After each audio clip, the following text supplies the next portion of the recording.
Hello and welcome to the Magnet Brains. मेरा नाम आशीष कपलेश जी। आज हम बात करने जा रहे हैं हमारे एक्सरसाइज पार्ट 3 की। ठीक है, तो यही याद है, हाँ थोड़ा सा टाइम हो गया, मुझे माफ करने के लिए, बट याद होगा पिछले पार्ट में हम जब सॉल्व कर रहे थे तो एक्सरसाइज पार्ट 2 और क्वेश्चन नंबर 20 तक हम वहां पे कंप्लीट कर चुके थे, है ना। तो आज की कहानी क्वेश्चन नंबर 21 से हम लोग शुरू करते हैं। सो मेक श्योर कि यार आपके पास पेन और पेपर आए, सो दैट होना चाहिए, सो दैट जब भी कोई क्वेश्चन आता है तो वीडियो को एक बार पॉज करो, खुद से ट्राई करो एंड चेक करो क्या आप उस क्वेश्चन को सॉल्व कर पाते हो कि नहीं। अगर आप नहीं कर पा रहे हो तो घबराना मत, परेशान मत होना, मैं सॉल्व कराऊंगा ना, बस मेरे साथ साथ चीजें नोट करते चलना। और अगर सॉल्व कर लिया तो भाई इससे बेहतर और क्या हो सकता है हमारे लिए। ठीक है, चलिए भाई तो शुरू करें क्या। चलो भाई क्वेश्चन नंबर 21 क्या बोलता है। The gravitational field in a region is given by E vector which is 2i cap plus 3j cap. देखो जो भी चीजें गिवन है ना वो हम लिखते चलेंगे। तो क्या क्या चीजें हमें गिवन होती है वो देख लीजिए। तो क्या क्या चीजें गिवन थी। ई वेक्टर हमें दे रखा है, it is your 2i cap plus का 3j कैप। बहुत ही शानदार। Show that no work is done by the gravitational field when a particle is moved on the line. But एक पार्टिकल जो है इस लाइन पे मूव कर रहा है which is given by 3y equals to 2x plus का 5। Sorry एक मिनट रुको, क्या लिख दिया मैंने, 3y प्लस का 2x इक्वल्स टू 5। हाँ, so this is the equation of a line। यहां पे देख लेना तुम लोग। so the equation of line is given by 3y plus का 2x equals to 5 और फील्ड की वैल्यू आपको दे रखी है। आपको यह शो करना है कि इस फील्ड की वजह से या फिर इसकी वजह से जो ग्रेविटेशनल फोर्स है उसकी वजह से इस पार्टिकल पे जो इस लाइन पे चल रहा है उस पर कोई वर्क नहीं किया जा रहा है। जो पार्टिकल इस लाइन पे चल रहा है उस पार्टिकल पे इस फील्ड की वजह से कोई वर्क नहीं किया जा रहा है, ये हमें शो करना है। कैसे शो करें, इसके लिए प्रॉपर्टी याद होनी चाहिए आपको, है ना। वो मैं प्रॉपर्टी साइड में लिख देता हूं, आपको भी पता होनी चाहिए।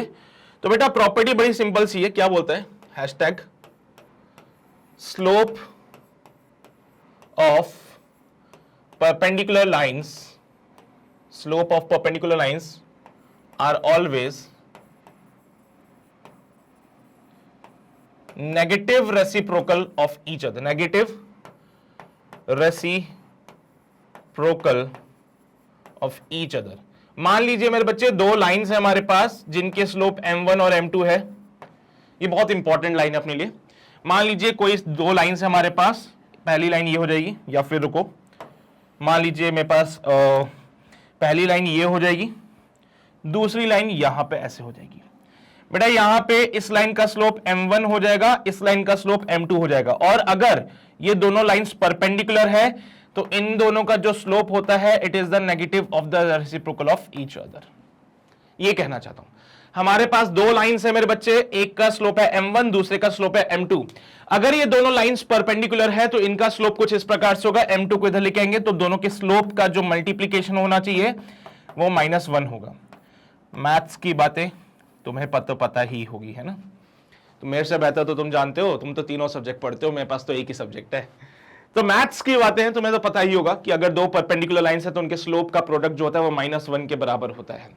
बेटा वर्क डन की कहानी तो आप जानते ही होंगे, है ना। देखो एक मिनट, थोड़ा सा कलर चेंज कर लूं मैं, कुछ डार्क सा कलर लेते हैं, चलेगा।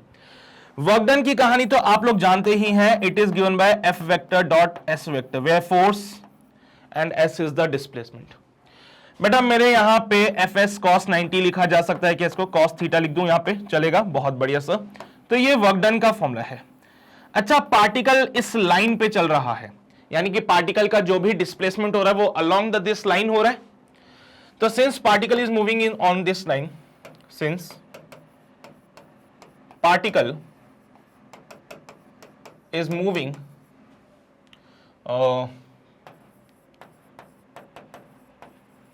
on this line, so displacement of particle is along this line।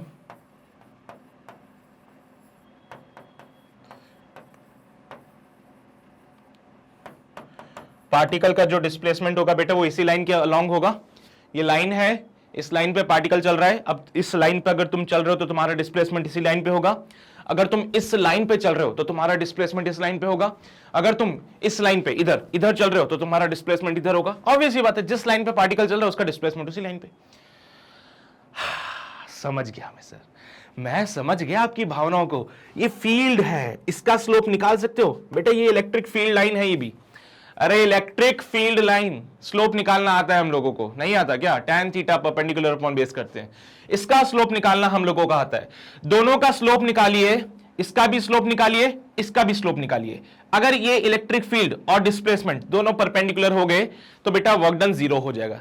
Sir force चाहिए ना कि इलेक्ट्रिक फील्ड, हमें तो फोर्स चाहिए, आप कहां इलेक्ट्रिक फील्ड का स्लोप निकलवा रहे हो?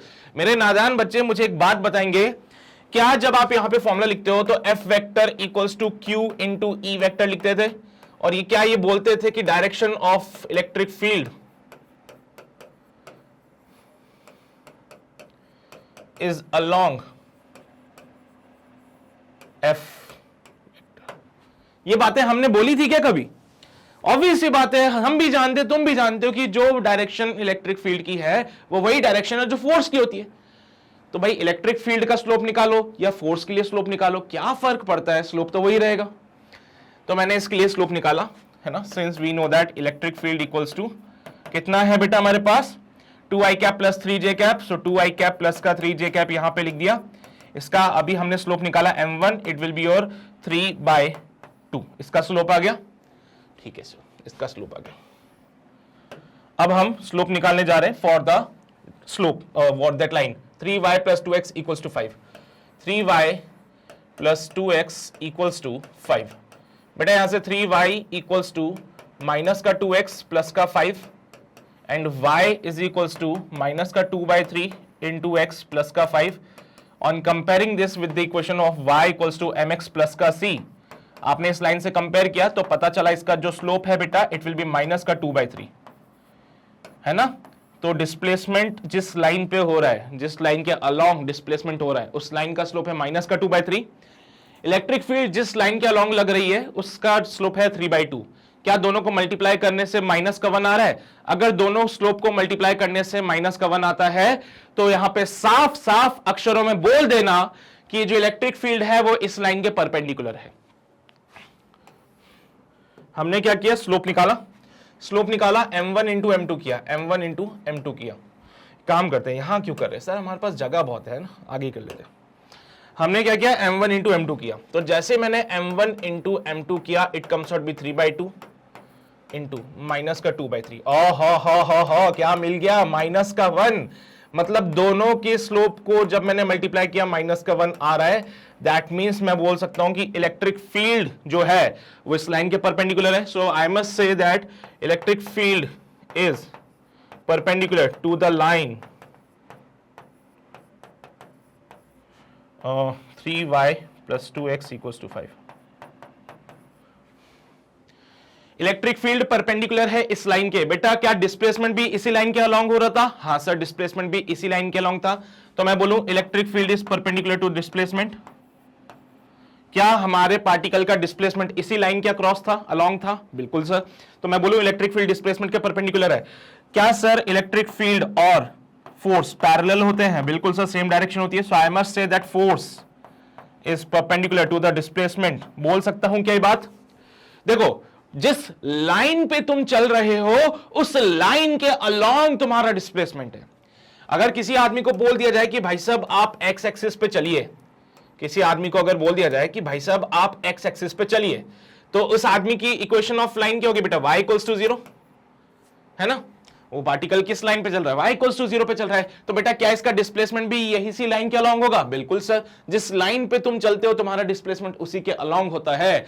तो भाई अगर पार्टिकल इस लाइन पे चल रहा था तो जो लाइन का स्लोप वही डिस्प्लेसमेंट का स्लोप, और जो लाइन की डायरेक्शन वही डिस्प्लेसमेंट।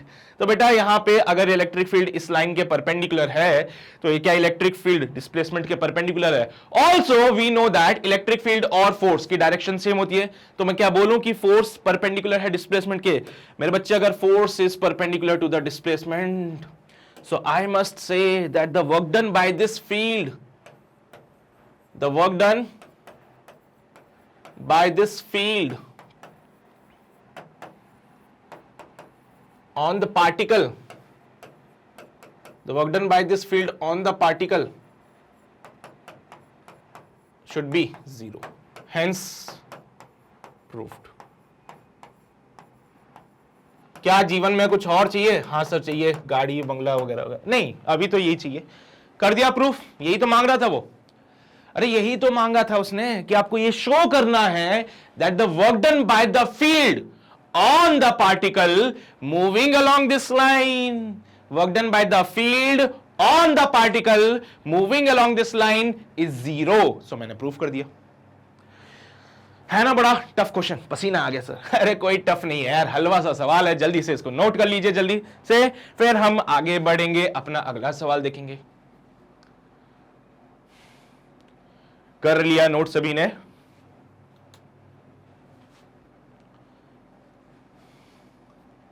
हो गया? चलेगा सभी को? समझते हो ना तुम लोग? चलो भाई आगे बढ़ते हैं, अगला सवाल। Question number 22. Find the height over the Earth's surface at which the weight of a body become half of its value at the surface. Body का वेट जितना उसके सरफेस पे था उसका आधा कितनी हाइट पे होगा? चलिए भाई ये हमें बताना है। धरती मैया गोल मिटोल। हाँ चलो, कहाँ है अपनी धरती मैया? ये रही सर। बढ़िया गोला बनाएंगे, मस्त वाला भी देखना तुम। चलिए, ई हमार धरती, ई हमार गोला है ना। सरफेस पे एक आदमी खड़ा था, इसका वेट था W which is given bye mg। हमने इस आदमी को ऊपर भेज दिया, जैसे ही आदमी को ऊपर भेजा यहां पे इसका वेट जो हो गया वो W/2 हो गया, यानी कि mg/2 हो गया। तो हमने पूछा भैया बताना जरा कितनी हाइट पे है ये आज, भाई साहब बताओ जरा कितनी हाइट पे है फ्रॉम द सरफेस। क्या बोलते हो तुम लोग? क्या बोलती है पब्लिक? चलो भाई, रेडियस ऑफ द अर्थ वगैरह सब तुम्हें पता ही है। क्या तुम लोग वेरिएशन ऑफ जी जानते हो? बिल्कुल मैं तो जानता हूं, तुम्हारा पता नहीं। भूल गए क्या यार? Variation of g, variation of g with height. पता नहीं सर क्या ही फॉर्मूला था? G dash equals to g multiply by 1 divided by कितना था? 1 प्लस h बाय r का होल स्क्वायर। याद आया कुछ? g divided by 1 plus h by r का होल स्क्वायर, और इसमें कंडीशन लगाते थे, है ना sir? If h is very very small then r, तो ये ऊपर जाता था। भूल गए सर, पता नहीं कौन सी बातें हो रही है ना। 1 प्लस h बाय r का पावर माइनस का 2। मेरे नादान भोले भाले मासूम से बच्चे मुझे बता दो, अगर h r से बहुत छोटा हो जाए तो बाइनोमियल का कॉन्सेप्ट रटिया, यहां पे ये जो पार्ट होगा ये 1 से बहुत छोटा हो जाएगा, उस केस में इसको सॉल्व करते हैं तो 1 माइनस का 2h बाय r आता था। ये सारी बातें मुझे बतानी पड़ रही है कि यार if h is very very very less than r then, दिखाई तो दे नहीं होगा तुम लोगों को, रुक जाओ अभी दिखाता हूं क्या है कहानी। अब कुछ याद आया? ऐसे कुछ फॉर्मूलेज कभी पढ़े थे हम लोगों ने? भूल गए सर हम, याद नहीं कब हुआ था ऐसा। लेकिन याद रखो भाई, ये वाली चीज तभी लगेगी जब ये कंडीशन वैलिड है। अभी इस क्वेश्चन में कहीं पे भी नहीं बोला हमें हाइट कितनी होगी r के रेस्पेक्ट में। तो अगर आपको ये नहीं पता कि h r से बहुत छोटा है या r के इक्विवेलेंट है, तो उस केस में रिस्क बिल्कुल भी मत लेना, आप इस फॉर्मूले के हिसाब से चलना तो आंसर मिलेगा बेटा। ठीक है, ठीक है, ठीक है। चलिए भाई, सो लेट्स यूज दिस फॉर्मूला, क्योंकि मुझे नहीं पता h r से बहुत छोटा है या बराबर है। So let's use this formula. So g dash equals to g 1 plus h by r का पावर माइनस का 2। बेटा क्वेश्चन के हिसाब से g डैश g बाई 2 हो जाएगा। क्वेश्चन के हिसाब से g डैश g बाई 2 होगा 1 प्लस h बाय r का पावर माइनस का 2। देखो भाई, g ने तो g को मार डाला, और फिर क्या हुआ? तो sir 1 by 2 is equals to 1 divide by 1 plus h by r का होल स्क्वायर। क्या बात है, डायरेक्ट कंपैरिजन हो रहा है सर यहाँ पे तो। So 2 is equals to 1 plus H by R का होल स्क्वायर। बेटा दोनों तरफ अंडर रूट ले लें, so under root of 2 equals to 1 plus H by are.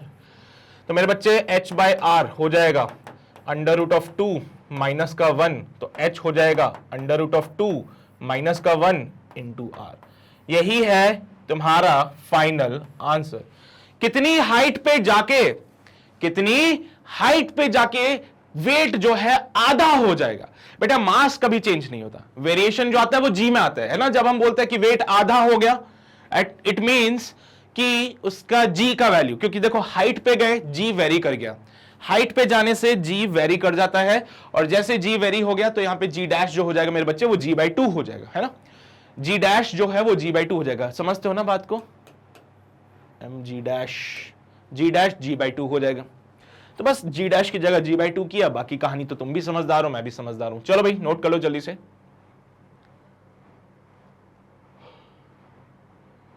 कर लिया नोट सभी ने? पक्का लिख लो भाई ये भी। डन, बहुत बढ़िया। बढ़ते हैं अगले सवाल पे। अगला सवाल ये रहा आपकी स्क्रीन पे। What is the acceleration due to gravity on the top of a Mount Everest? है हमें क्या पता, हमने थोड़ी देखा था, जाके कैलकुलेट तो करेंगे ना। Mount Everest is the highest mountain peak of the world at a height of 8848 meter. The value at the sea level is 9.8. मेरे बच्चे बोला गया है ये हमार गोला है, गोला पे पहाड़ बना दीजिए। गोला है, गोला पे पहाड़ बना दो। तो मान लो ये हमारे पास माउंट एवरेस्ट, ठीक है।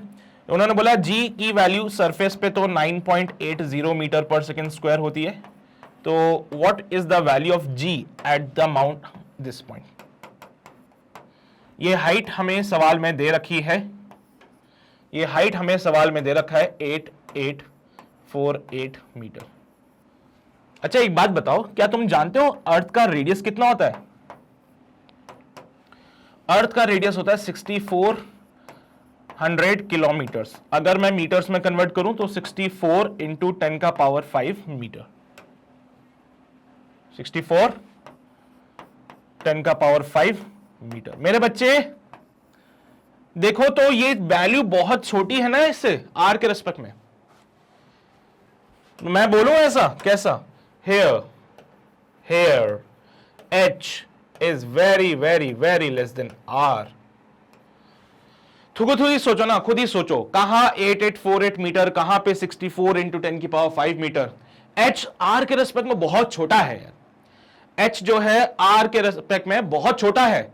तो यहां पे अगर ऐसी बात है तो बेटा फॉर्मूला क्या था, याद आया कुछ? G dash equals to g 1 minus का 2h बाय आर, बोला था ना तुम लोगों को, बस वही लगाना है। शुरू हो जाओ जल्दी से। जी डैश निकालना है, जी डैश निकालना है। जी का वैल्यू दे रखा है 9.8, 1 माइनस का 2, एच का वैल्यू 8848, 8 8 4 8 डिवाइड बाय 64 इंटू 10 का पावर 5, 2 से 32 टाइम्स, 2 4 जा 8, 2 4 जा 8, 2 2 जा 4, 2 4 जा 8, 2 से 16 टाइम्स, 2 2 जा 4, 2 2 जा 4, 2 1 जा 2, 2 2 जा 4, 2 8 जा 16, 2 1 जा 2, 2 1 जा 2, 0 6, 2 4 जा 8। अरे भैया सही है ना, 1106 को 2 से मल्टीप्लाई करोगे तो ये तो बनता है। फिर 2 5 जा 10, 2 5 जा 10, 2 3 जा 6, 2 2 जा 4। ले भाई अब नहीं कटेगा। So g dash comes out to be 9.8, 1 minus का 5 5 3 बटा 2 इंटू 10 का पावर 5। ठीक है, 553 टू 10 का पावर 5। इसको अगले पेज पे सॉल्व करते हैं। So g dash comes out to be 9.8, 1 minus का 553 डिवाइड बाय 2 इंटू 10 की पावर 5। मेरे बच्चे एक बार 553 डिवाइड बाय 2 करके देख ही लेते हैं क्या मिलता है हम लोगों को। सो 553 डिवाइड बाय 2, 2 जा 4, 553 है ना, पक्का पक्का 553। 2 2s are 4, 2 7s are 14, 2 6s are 12, 2 5s are 10. So 276.5, 276.5. So G dash comes out be 9.8. 1 minus का 276.5 डिवाइड बाय 10 का पावर 5. 10 का पावर 5 मतलब 5 जीरो लगा देंगे हम लोग. जी डैश को लिखा जाता है बेटा 9.8. 1 माइनस का पॉइंट हटाया, एक और जीरो लगाया. 1 2 3 4 5 6. 1 2 3 4 5 6. कितना बनता है भाई? 1 माइनस का 0.00, 1.1 2 3 4 5 6, 0.1 2 2 7 6 5. 10 में से 5 गया 5, 9 में से 6 गया 3, 9 में 7 गया 2, 9 में से 2 गया 7, 9 9 0. So G dash comes out to be 9.8 bracket में 0.997235. इसको मल्टीप्लाई करते हैं 9.8 से. 9.8 से मल्टीप्लाई किया, 8 5 40, 8 3 24, 25 26 27 28, 16 17 18, 7 8 56 and 7, 8 9 is 72, 72 and 5 77, 9 is 72, 72 and 7 79. 9 5s are 45, 9 3s are 27, 28, 29, 30, 31. 9 2s 18, 19, 20, 21. 7 9s are 63, 64, 65. 9 9s are 81, 82, 83, 84, 85, 86, 87, 81, 89. 8 5 13, 8 9 10, 7 9. 7 5 12, 9 10 7 17, 9 10 6 7 17, 9. So your answer comes out be कितना बनेगा? 1 2 3 4 5 6 7. 1 2 3 4 5 6 7. Your answer comes out be 9.7729030. क्या बात है, अपनी कैलकुलेशन कभी किसी को नहीं दिखाते है ना. So the value of G dash comes out to be 9.7729030 metre पर सेकेंड स्क्वायर. बेटा हम जानते हैं हाइट पे जाने से G का वैल्यू डिक्रीज होता है. हाइट पे जाने से G का वैल्यू डिक्रीज होता है. तो देखो सरफेस पे G का वैल्यू 9.80 था. जैसे आप हाइट पे गए, हाइट पे जाते G में वेरिएशन आ गया. देखो अप्रोक्सीमेटली कितना बनेगा ये? 9.772903 यानी कि 29 को 3 लिखते हैं तो G dash will comes out to be 9.773. Further लिखेंगे 9.77 तो G dash comes out to be 9.77 metre पर सेकेंड स्क्वायर. ये है हमारा आंसर. समझ गए बात को? This is your final answer for this question. उम्मीद करता हूं सभी को समझ आया होगा. तो नोट कर लीजिए सवाल को. क्वेश्चन नंबर 23 कंप्लीट हो गया है भाई. यहां पे कर लिया है सभी ने नोट. चलिए भाई आगे बढ़ते हैं. क्वेश्चन नंबर 23 के बाद ये सारी बातें नोट कर ली होगी आप लोगों ने. ये राउंड ऑफ किया हमने है ना, और कुछ भी नहीं है, राउंड ऑफ किया था बस. आगे बढ़ते हैं. अगला सवाल question number 24. Find the acceleration due to gravity in a mine of depth 640 meter if the value of G at the surface is 9.8. The radius of the earth is 6400 kilometer. बेटा आपको ये पता है कि G का जो variation होता है हाइट पे भी होता है और डेप्थ में जाओगे तो भी होता है. यानी सरफेस से ऊपर जाओगे तो भी G डिक्रीज होगा, सरफेस से नीचे जाओगे तो भी G डिक्रीज होता है. तो value of G at depth D, value of G at depth D. D depth पे G का वैल्यू क्या होगा बेटा? तो G dash comes out be G 1 minus D by R. Direct formula इसके लिए. G dash equals to G 1 minus D by R. चलिए भाई सॉल्व कर लेते हैं इसको. G dash comes out be G का वैल्यू 9.8, 1 माइनस का 640 डिवाइडेड बाय रेडियस 6400. मीटर्स में कन्वर्ट करना है, किलोमीटर को मीटर में भी कन्वर्ट किया. 0 से 0 मरेगा, 64 से 64 मरेगा.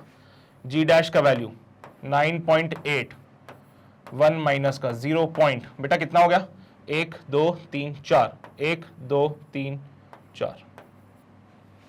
The value of G dash comes out be 9.8 multiply by 0.1234। सही है क्या? एक कम कर दे? हाँ सर, देखो ना यार 0.1234, 1.1234, सही ना? 1 2 3 4 जीरो ही तो बचते हैं।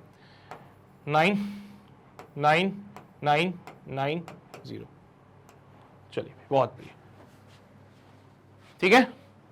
इसको मल्टीप्लाई किया 9.8 से, सो 9.8 से मल्टीप्लाई किया तो 9 8 72, 9 8 72, 73 74, 9 8 72, 79, 9 8 72, again 79, 9 9 81, 9 9 81, 89, 89, 89, 7 5 9 9 18, 9 9 18 19, 9 10 7 17।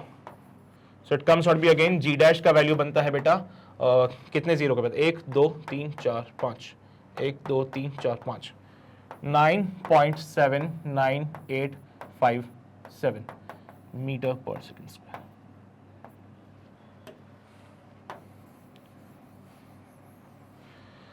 सो 9.79857, 57 को लिखेंगे 6, 86 को लिखेंगे 9, 99 को लिखते हैं बेटा 8, तो 9.8 के लगभग ही फिर से वैल्यू आती है। ज्यादा वेरिएशन नहीं आएगा क्योंकि आप ज्यादा डेप्थ पे नहीं गए, 640 मीटर्स गए as compare to the radius of the earth, it is almost negligible, इसलिए कोई खास वेरिएशन नहीं है। वो 9.8 है, ये 9.79857 हो जाएगा, ठीक है। So this is the final answer again for this question, note कर लीजिए। डायरेक्ट फॉर्मुला बेस्ड था ये, तो कोई दिक्कत ही नहीं थी इसमें। कर लिया है सभी ने नोट? चलिए भाई आगे बढ़ते हैं। अगला सवाल, body is weight by a spring balance to be 1 kg at the north pole. North pole पे किसी बॉडी का वेट बेटा वो 1 kg आ रहा था। How much will it weight at the equator? ठीक है, तो सबसे पहली चीज तो मैं यहां पे नॉर्थ पोल की कहानी को मेंशन कर देता हूं। एट नॉर्थ पोल वेट जो होगा बेटा वो कितना है 1 kg। मैं कहता हूं इट शुड बी और 10 न्यूटन, ठीक है, इट शुड बी और 10 न्यूटन। ये नॉर्थ पोल पे है, या फिर बोलूं ये पोल पे है सिर्फ। एट इक्वेटर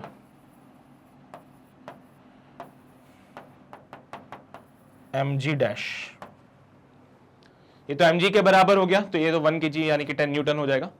यहां पे बेटा इट विल बी और mg डैश। g डैश को कैसे निकालते हैं?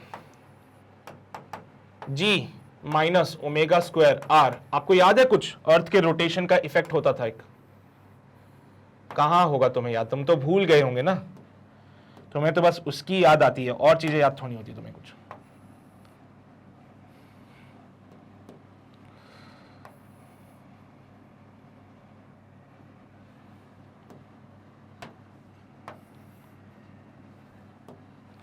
याद है कुछ? यहां से थीटा एंगल होता था, mg वाला फोर्स लगता था, कोई पार्टिकल होता था, mg वाला फोर्स लगता था, कुछ ऐसे ही करके कहानी थी, याद हो आपको तो। फिर इसके कंपोनेंट्स लेते थे हम लोग, याद आया कुछ? ये थीटा एंगल पे था, ये mg cos थीटा हो जाता था, यहाँ पे इधर की तरफ mg का साइन थीटा होता था, यहाँ पे m ओमेगा स्क्वायर आता था।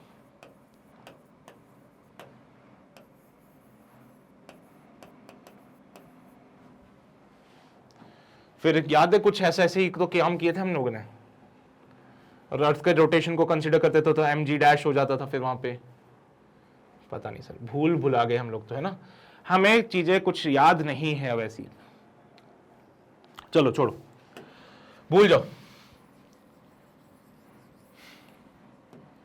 बस इतना याद रखो, यहां से एंगल होता था, यहाँ पे mg नीचे की तरफ लगता था, है ना, अर्थ के रोटेशन को कंसीडर करते थे तो ऐसी कहानी आती थी। इतना सा याद रख लो, ज्यादा कोई याद करने की जरूरत नहीं तुम लोगों को, ठीक है।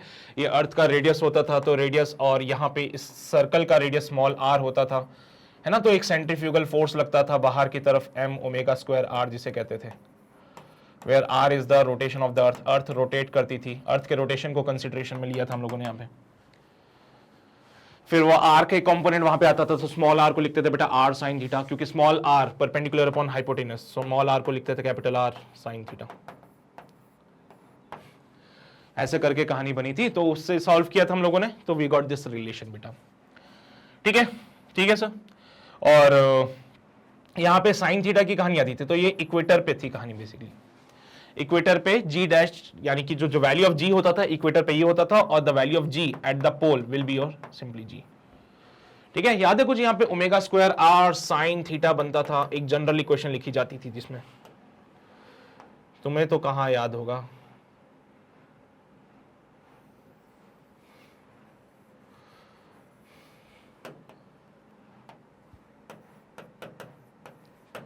इक्वेटर पे अगर मैं निकालता था इसको, तो it will be ji minus का ओमेगा स्क्वायर आर, क्योंकि इक्वेटर के लिए थीटा की वैल्यू 90 डिग्री होती थी। पोल के लिए मैं निकालता था, पोल पे वैल्यू जी आती थी, क्योंकि यहां पे थीटा 0 डिग्री हो जाता था। भाई इससे ज्यादा तो क्या याद कराऊं तुम लोगों को, और मैं इससे ज्यादा तो क्या ही याद होगी तुम लोगों को ना। तो पोल पे तो उन्होंने बोल दिया कि वेट जो है वो 1 kg का है, इक्वेटर पे कितना होगा ये बताना है। पोल पे बोल चुके हैं कि वेट 1 kg का है, इक्वेटर पे क्या होगा ये बताना है बेटा। पीछे क्यों आ रहे हो भैया, आगे चलना है। तो चलिए भाई इक्वेटर की कहानी को सॉल्व करते हैं। It will be ji minus का ओमेगा स्क्वायर आर। बेटा यहां पे कितना लिखूं, जी का वैल्यू 9.8 माइनस का omega square R, where R is the radius of the earth, omega is the angular velocity of the earth. Earth की एंगुलर वेलोसिटी कैसे निकालें भाई। एंगुलर वेलोसिटी के लिए एक फॉर्मूला होता है, अगर आपको याद हो 2 पाई बाई टाइम पीरियड करके। अर्थ के लिए जो टाइम पीरियड होता है वो 24 आवर्स का होता है। अर्थ एक चक्कर जो है वो 24 घंटे में करती है कंप्लीट। अगर मैं इसको सेकंड्स में कन्वर्ट करूं, इट विल बी 86400 सेकंड्स। अगर मैं इसको सेकंड्स में कन्वर्ट करूं, it comes out be 86400 seconds. तो भाई वही तो करना है। चलिए भाई तो सॉल्व करते हैं। ओमेगा का value 2 pi divide by 86400 radian पर सेकेंड। सो कितना बनेगा ये, 2 से मार दें इसको, 2 4 8, 2 3 6, 2 2 4। ओमेगा का value pi divided bye 432 into 100। बेटा 1 डिवाइडेड बाय 432 कर लें, या फिर 3.14 पाई की वैल्यू होती है, तो 3.14 डिवाइडेड बाय 432 इंटू 100। बेटा 2 0 और लगा दो यहाँ पे, 2 से काट देते हैं इसको, 2 1 2, 2 5 10, 2 7 14, फिर से 2 काट दो, 2 1 2, 2 1 2, 2 6 12। मैं एक बार 157 डिवाइड बाय 216 करना चाहता हूं, डॉट लगा के एक 0 मिल जाएगा यहाँ पे। बेटा 1 देखो, पाई की जगह पे मैंने 3.14 पुट किया था, पॉइंट हटाया, 2 0 लगा दिए, तो 314 डिवाइड बाय 432, 157 बाय 216। सॉल्व किया मैंने इसको, तो 216 को मैं मल्टीप्लाई किया, किससे करूं 5 से, 7 से करो सर, 7 से करो, 7 6 7 6 7 1 7 8 9 10 11 7 2 14। बहुत ही शानदार। तो 1 5 1 2, 10 में से 2 जाएंगे, 8 बचेगा, 6 में से 1 जाएगा, 5 बचेगा, बाकी का कहानी 0 है। डॉट लगाया। 216 को मैं कितने से मल्टीप्लाई करूं, 2 से कर लीजिए, 6 2 12, 2 1 2, 1 3 हो जाए, 2 2 4 होता है, 3 से करोगे तो ज्यादा भारी वैल्यू आ जाएगी। चलिए भाई, तो इट विल बी 0.72। तो 2 से किया तो 432 आया मेरे बच्चे, तो 10 में से 2 गया 8, 7 में से 3 गए 4, 5 में से गया 4 0। अब कितने से करें इसको, फिर से 9 2 18, नहीं सर 7 से ही कर दीजिए। तो 7 से किया तो बड़ी वैल्यू आ रही है, 6 से कर लेते हैं, तो 216 को 6 से मल्टीप्लाई किया, 6 36, 609, 6 से किया तो 1296 आ रहा है, तो 6 से कर लीजिए। बेटा ये सारी कैलकुलेशन करने के बाद आपको जो रियलाइज हुआ वो ये हुआ कि यार इसको जब हम सॉल्व करके लिखते हैं ओमेगा को, so it comes out be 0.726 divided by 100। ये देखो 4 0 ये है, 157 डिवाइड बाय 216। बेटा 157 divide by 216 it will B 0.726 divide by 4 0। तो क्या मैं pi divide by 43200, pi divided bye 43200 को मैं लिखूं क्या 0.726 डिवाइड बाय 1000? मैं तो लिखूंगा, मैं तो लिखूंगा, तुम करते रहो कैलकुलेटर से, और कैलकुलेटर अभी करोगे, बाद में क्या करोगे एग्जाम में फिर है। मुझे पता है अभी तुम लोग बोर हो जाते होंगे देख देख के, है ना, सर क्या कर रहे हो, इतनी कैलकुलेशन हम क्यों करें हैं, इतना टाइम थोड़ी है हमारे पास। पर देखो यार, यही काम आनी चीज आगे, जेई एस्पिरेंट हो, कैलकुलेशन का बड़ा ध्यान रखना, है ना, इज्जत की बात आ जाती है। क्योंकि यहाँ पे इट विल बी और ओमेगा इक्वल्स टू, बेटा यहाँ पे थोड़ा सा मक्कारी कर लेते हैं, लेट्स राइट इट 0.73, क्योंकि 26 का अप्रोक्सीमेटली 0.73 होता है, 10 का पावर 4। मेरे बच्चे पॉइंट हटाया, डबल जीरो आगे, तो ओमेगा का वैल्यू बनता है 7.3 इंटू 10 का पावर माइनस का 5 रेडियन पर सेकेंड।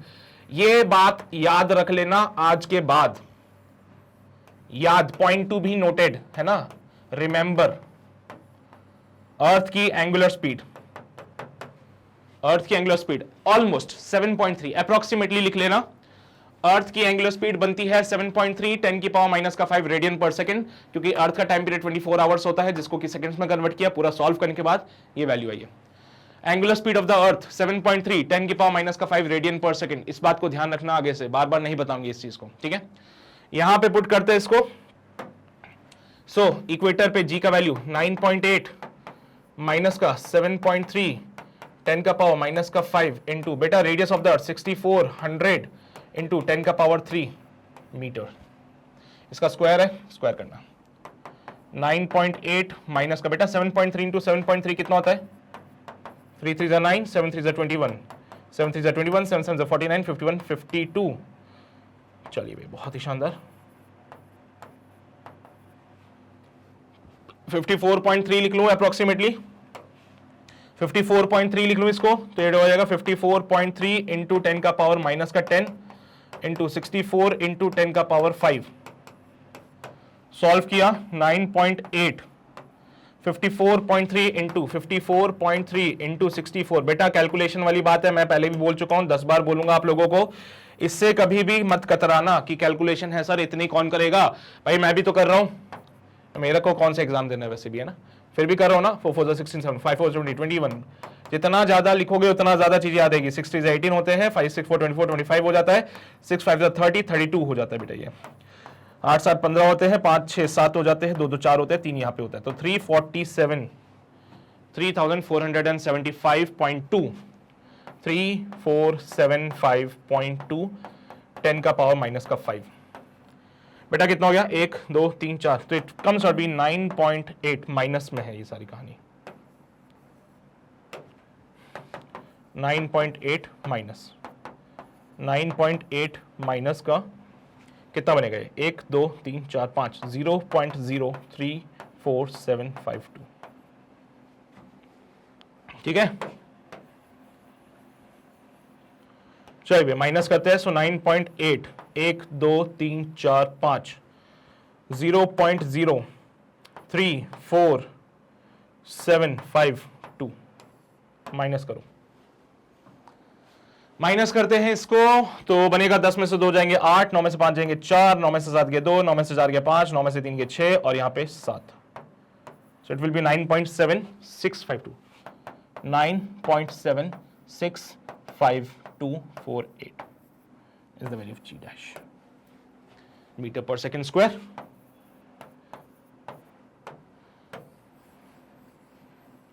इसको अगले पेज पे थोड़ा सा अप्रोक्सीमेशन में लिख लेते हैं, अगले पेज पे इसको थोड़ा अप्रोक्सीमेशन में लिखते हैं। सो G डैश का वैल्यू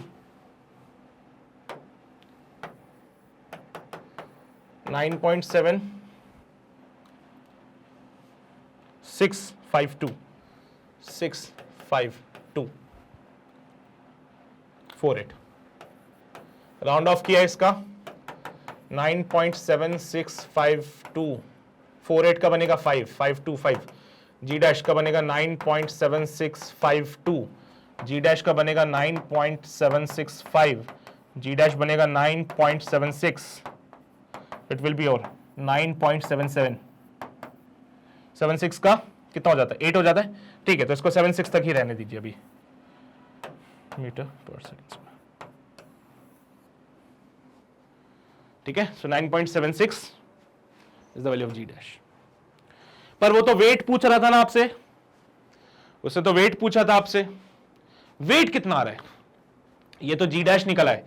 ये क्या है, इक्वेटर पे value of ji at the equator, value of ji at equator, ये तो हमें क्या मिला, वैल्यू ऑफ जी मिला है इक्वेटर पे 9.76 metre per second square. What is the weight at the equator? जल्दी से सोचो जरा, सोचो जरा, what is the weight at the equator? कितना रहा वेट? वेट तो वही रहेगा sir, M G dash comes out be 9.76 newton. Kg में चाहिए तो केजी में it comes out be 0.976 kg. तो ये आंसर आ जाएंगे, ठीक है। तो this is all about this question number 25। I hope अभी आपको सभी को समझ आया होगा, तो जल्दी से इसको नोट कर लीजिए, फिर हम आगे बढ़ते हैं। किया नोट सभी ने? पक्का ये सारी बातें लिख लीजिए। और ये याद करने वाली बातें है ना, ये याद करने वाली बातें, ये हमेशा रहेगी वैल्यू। बहुत बढ़िया, चलिए भाई आगे बढ़ते हैं, आगे बढ़े। ये सारी बातें लिख ली आप लोगों ने, वेरी गुड। आगे बढ़ेंगे, अगला सवाल देखेंगे। A body stretches a spring by a particular length at the earth surface at equator. बेटा इक्वेटर पे एक बॉडी ने एक स्प्रिंग को स्ट्रेच किया बाय सम पर्टिकुलर लेंथ, ठीक है। At what height above the south pole will it stretch the same spring by the same length? अच्छा एक बात बताओ, तुम ये बात जानते हो कि कोई बॉडी को अगर मैं स्प्रिंग के साथ अटैच कर दूं तो इस बॉडी का जो वेट होता है वो इस स्प्रिंग को स्ट्रेच करता है ना। अगर मैं किसी स्प्रिंग को एक बॉडी के साथ कनेक्ट कर दूं तो जो बॉडी का वेट होता है वो क्या करता है, बॉडी का वेट इस स्प्रिंग को स्ट्रेच करता है, और इसकी वजह से इस स्प्रिंग में एक फोर्स आता है which is given bye kx। तो बेटा kx इक्वल्स टू mg, यानी कि जो x है, इलोंगेशन है, वो डिपेंड करता है बेटा g पे, है ना। अगर g का वैल्यू ज्यादा होगा तो इलोंगेशन ज्यादा हो जाएगी, g का वैल्यू कम होगा तो इलोंगेशन कम हो जाएगी। इन्होंने बोला है कि इक्वेटर पे, है ना, इन्होंने क्या बोला है, एट इक्वेटर,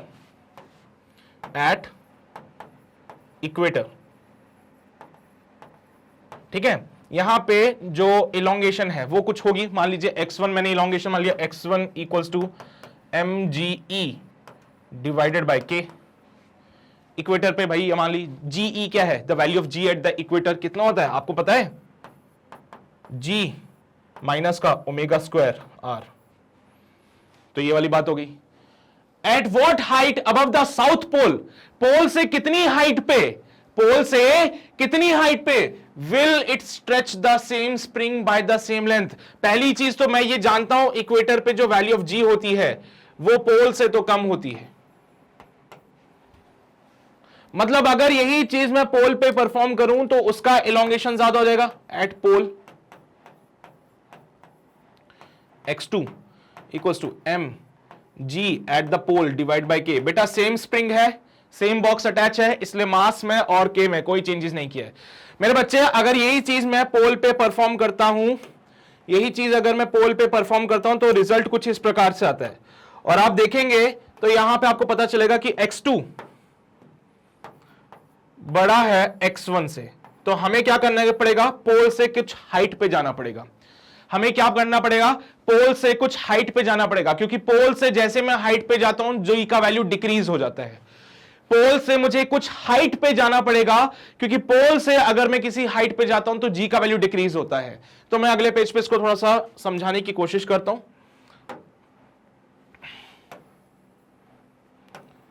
ठीक है। ध्यान से सुनना बेटा, ये इक्वेटर है यहां पे तो x1 जो आ रहा था वो था mg इक्वेटर पे जो है डिवाइड बाय k। ये पोल था बेटा, अभी फिलहाल नॉर्थ पोल ही कंसीडर कर लो, कोई दिक्कत नहीं। यहां पे x2 आ रहा है mg pole divided by k, और कहानी में बोल दिया गया है कि x2 बड़ा होगा x1 से। x क्या है बेटा, elongation in the spring. x क्या हो जाएगा, elongation in the spring. Spring में जो इलोंगेशन हो रहा है वो x होता है बेटा, स्प्रिंग में जो भी इलोंगेशन हो रहा है वो x हो रहा है। तो उन्होंने बोला कि भाई साहब इक्वेटर पे कहानी में x1 आ रहा था, पोल पे कहानी में x2 आ रहा है। तो आप ये बात बहुत अच्छे से जानते हो कि सरफेस से कुछ हाइट पे जाते हो, सरफेस से अगर आप किसी हाइट पे जाते हो तो वहां पे g का वैल्यू डिक्रीज होता है। तो पोल से हम कितनी हाइट पे जाएं, पोल से मैं कितनी हाइट पे जाऊं कि इलोंगेशन यहां पे x1 हो जाए, तो यहां पे m g dash divide by h। पोल से मैं कितनी हाइट पे जाऊं कि इलोंगेशन फिर से x1 हो जाए, मतलब g का वैल्यू डिक्रीज होगा। ऑब्वियस ये बात है, पोल से ऊपर जाऊंगा तो g का वैल्यू डिक्रीज होगा, g का वैल्यू डिक्रीज होने से इलोंगेशन फिर कम हो जाएगी और वो x1 के बराबर आ जाएगी।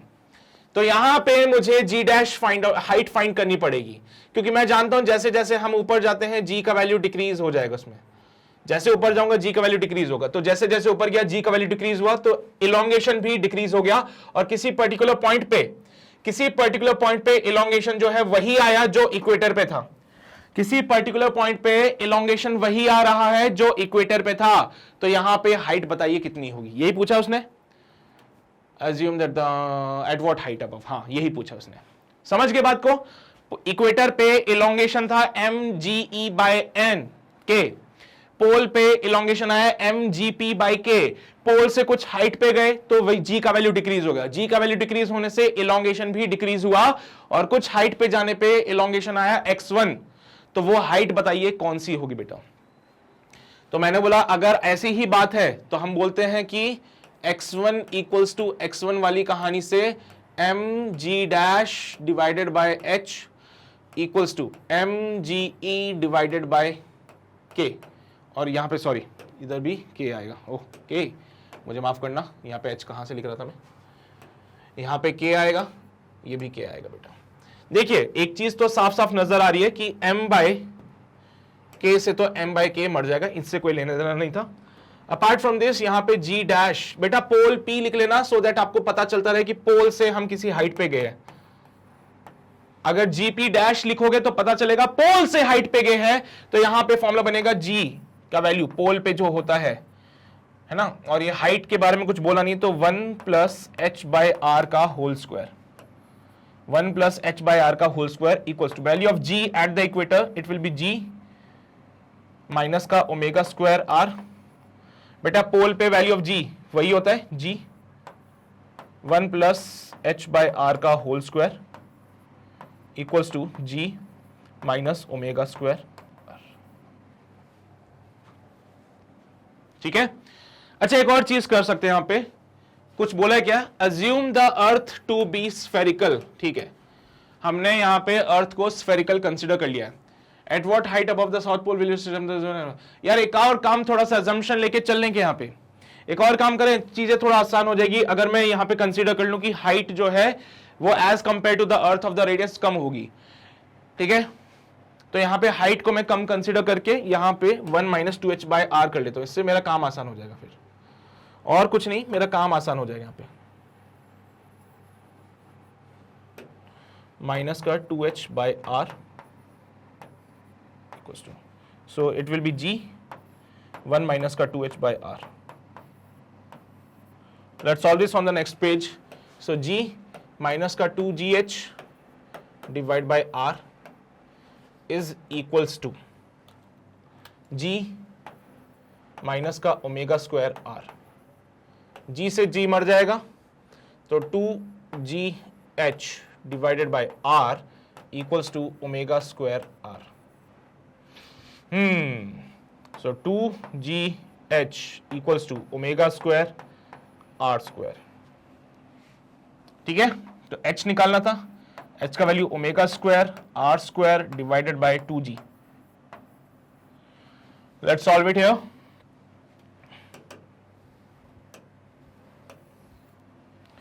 h का जो वैल्यू बनता है it comes out be, omega की वैल्यू मैंने पहले ही लिख ली थी, अब देख लो भाई 10 का पावर माइनस का 5 था, इसका स्क्वायर इंटू अर्थ का रेडियस का 64 इंटू 10 की पावर 5 का स्क्वायर डिवाइडेड बाय 2 इंटू 9.8। बेटा पोल पे तो g का वैल्यू 9.8 ही होता है ना। अरे यार ओमेगा की वैल्यू बार बार निकालेंगे क्या अब हम लोग, 7.3 10 का पावर माइनस का 5, 7.3 10 का पावर माइनस का 5 रेडियन पर सेकेंड, ओमेगा अर्थ का रोटेशन इतनी स्पीड से हो रहा था, तो 7.3 10 का पावर माइनस का 5 का स्क्वायर किया और ऐसे, सो h का वैल्यू बना, बेटा इसका स्क्वायर हम पहले भी कर चुके हैं, कितना बना था ये 52 पॉइंट समथिंग समथिंग, एक बार देख लेते हैं, थोड़ी सी चीटिंग कर लेते। बेटा इसका स्क्वायर 7.3 10 की पावर माइनस 5 का स्क्वायर 54.3 आ रहा था, है ना, 54.3 आ रहा था, हम भी 54.3 लिख लेते हैं, 54.3 10 का पावर माइनस का 10 इंटू 64 करना पड़ेगा, कर लीजिए। 4 4 16, 6 4 24 25, 6 4 24, 6 36, 37 38, 5 4 9 होते हैं, 8 9 10 होते हैं, 4096, 4096, 10 का power 10 divided by 2 multiply by 9.8।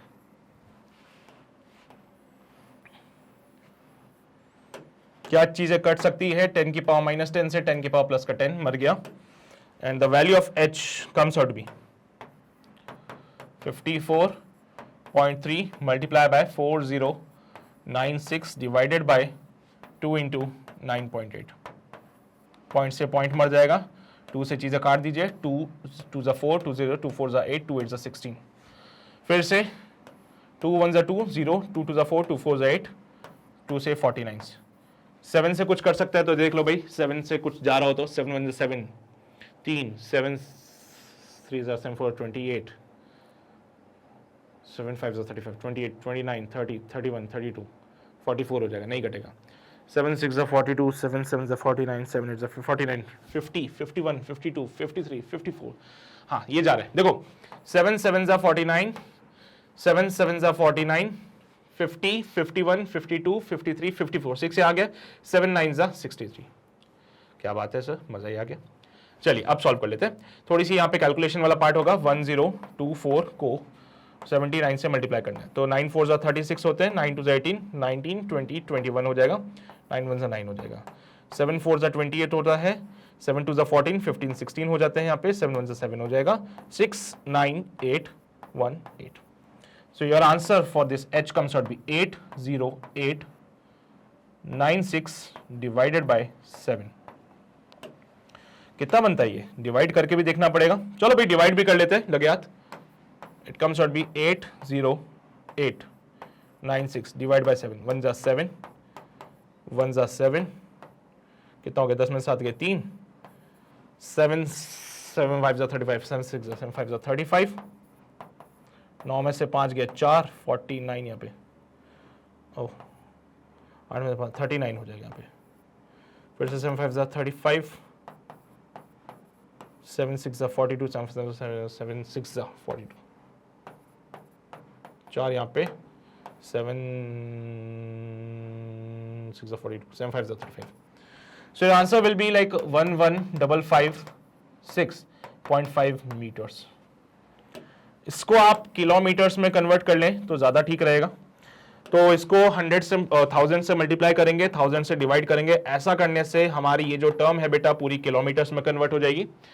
और ऐसा किया तो इट विल बी 11.5, है ना। तो h का वैल्यू कुछ 11.5565 किलोमीटर्स।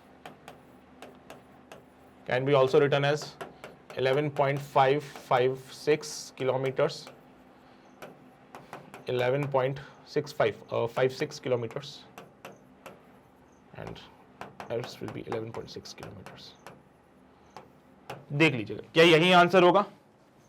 वैसे तो हमने मक्कारी कहीं की नहीं है, बट हाँ ओमेगा के वैल्यू जो हमने कंसीडर की थी उसमें वेरिएशन होने की वजह से, ओमेगा की वैल्यू जो हमने कंसीडर की है उसमें कुछ राउंड ऑफ होने की वजह से हो सकता है हमारे आंसर में कुछ वेरिएशन हो। एक बार आप देख लीजिए, ठीक है। तो ये हमारा क्वेश्चन है, अच्छा सवाल था ये वाला। तो इसमें दिमाग लगाने वाली बातें हैं, तो जल्दी से एक बार दिमाग लगा लीजिए ताकि आपको पता चल जाए कि क्या है। नोट कर लो फटाफट से, ठीक है। तो इसका आंसर मेरा 11 पॉइंट कुछ आ रहा है, तो देख लेना यार भाई।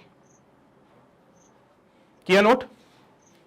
यहां पे आइए, ये सारी बातें तो समझ आती थी ना कि हाँ पोल पे जी का वैल्यू ज्यादा होता तो एक्स भी ज्यादा होना था, तो ऊपर चले गए हम लोग। फिर कैलकुलेशन वाला पार्ट है बेटा, फिर जो आया है वो है कैलकुलेशन वाला पार्ट, ठीक है। तो कैलकुलेशन वाला पार्ट ही थोड़ा सा प्रॉब्लम करता है बेसिकली। एक बार ये देख लेना 7.3 इंटू 7.3 कितना था, सही किया था ना हमने वैसे ये।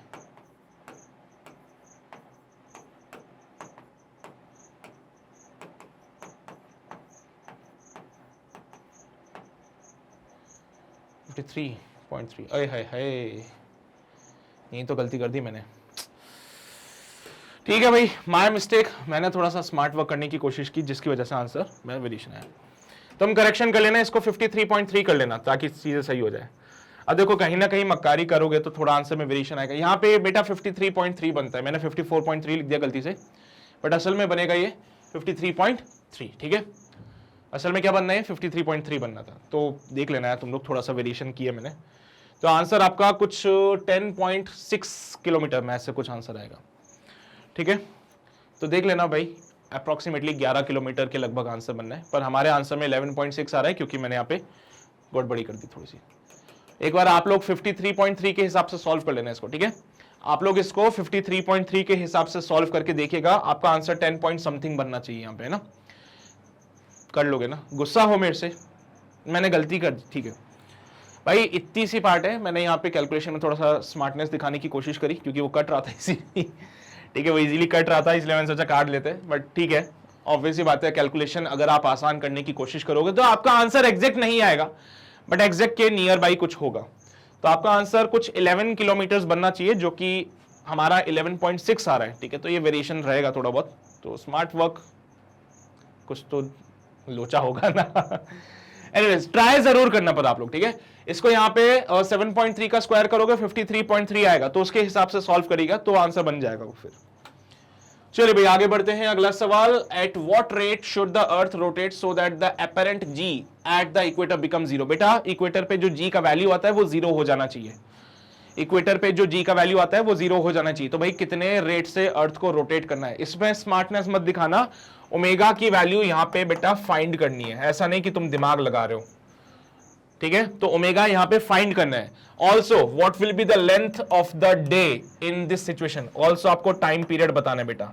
अभी तो हमारे पास 24 आवर्स का टाइम पीरियड होता है, अर्थ का रोटेशन है 7.3 10 का पावर माइनस का 5 रेडियन पर सेकेंड, लेकिन इस क्वेश्चन में बोला जा रहा है कि भाई कितने एंगुलर स्पीड से अर्थ को रोटेट होना चाहिए जिससे कि the value of ji at the equator should be zero.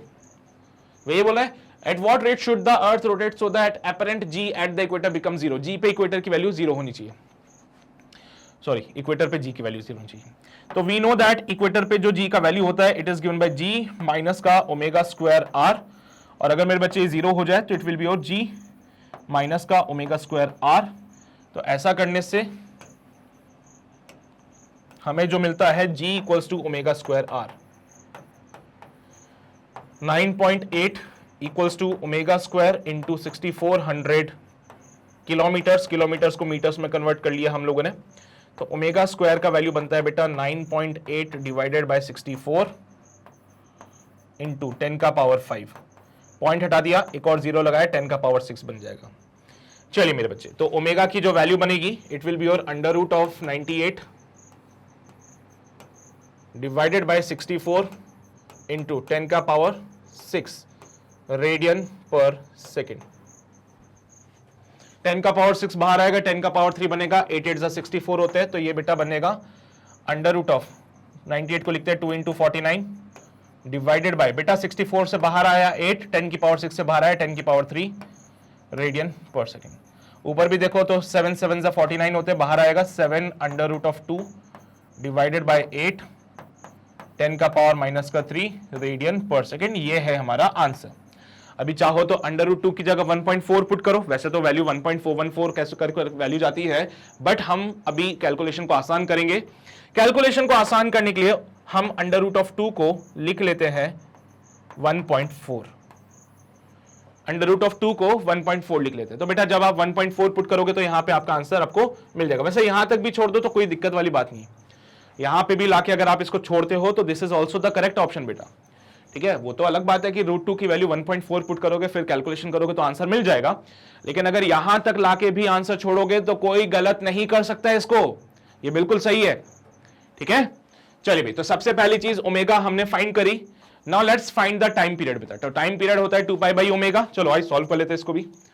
Time period हो जाता है 2 pi by omega, so 2 pi divided by omega, so 2 into 3.14 divided by omega की वैल्यू कितनी आ रही थी, ओमेगा की value 7 under root of 2 divide by 8 10 का पावर माइनस का 3, ये माइनस का 3 ऊपर जाएगा प्लस का 3 हो जाएगा, 2 इंटू 3.14 इंटू 8 10 का power 3 divide by 7 into under root of 2। देखो बेटा रूट 2 से तो ये रूट 2 मर जाएगा, रूट 2 की जगह 1.4 इंटू 3.14 इंटू 8 10 का power 3 divide by 7। This is your time period बेटा। चलो भाई कैलकुलेशन वाला पार्ट है, फटाफट से निपटाते। तो अब देखो पॉइंट हटा दिया मैंने, पॉइंट हटाया तो एक 0 आया, 7 2 14 हो गया। फिर से पॉइंट हटाया, 2 0 आ गए। तो आप देख रहे हो 10 की पावर 3 से 10 की पावर 3 मर गया। सो 2 इंटू 3 14। सो टाइम पीरियड होता है 2 इंटू 314 इंटू 8 सेकेंड्स।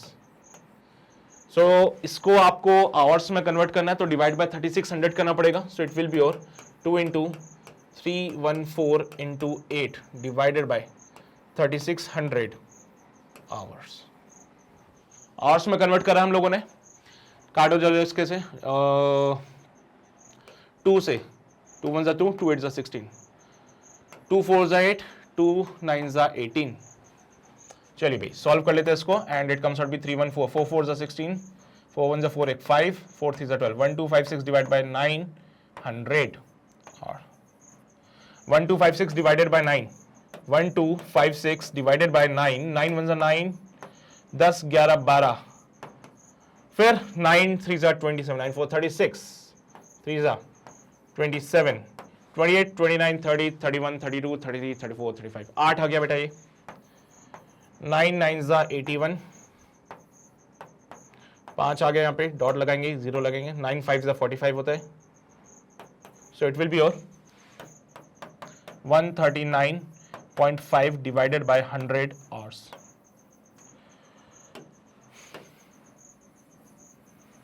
सॉल्व किया further, it comes out be कितना बनेगा, पॉइंट हटाया एक और 0 आया, 1.395 hours can be written as 1.4 hour. बेटा पहले हमारे अर्थ का रोटेशन 24 आवर्स का होता था, लेकिन अगर अर्थ का टाइम पीरियड जो होता था वो 24 आवर्स का होता था, है ना, यानी एक दिन 24 आवर्स का होता था। लेकिन अगर एक दिन 1.4 आवर्स का हो जाए ना, तो जो जो लोग इक्वेटर पे ना, उनके लिए जी का वैल्यू 0 हो जाएगा। अगर अर्थ का टाइम पीरियड 1.4 आवर्स हो जाए ना, तो जो भी लोग इक्वेटर पे है ना, उनके लिए जी का वैल्यू 0 हो जाएगा। तो जो भी लोग इक्वेटर पे है उनके लिए जी का वैल्यू 0 होगा। तो यहां पे हमने ओमेगा भी निकाला और टी भी निकाला। Got it? सभी को समझ आता है? नोट कर लो जल्दी से। अगर आप इक्वेटर पे जी का वैल्यू 0 चाहते हो तो ओमेगा इतनी होनी चाहिए, और उस केस में टाइम पीरियड जो होता है वो 1.4 आवर्स का होना चाहिए। अभी टाइम पीरियड 24 आवर्स का होता है।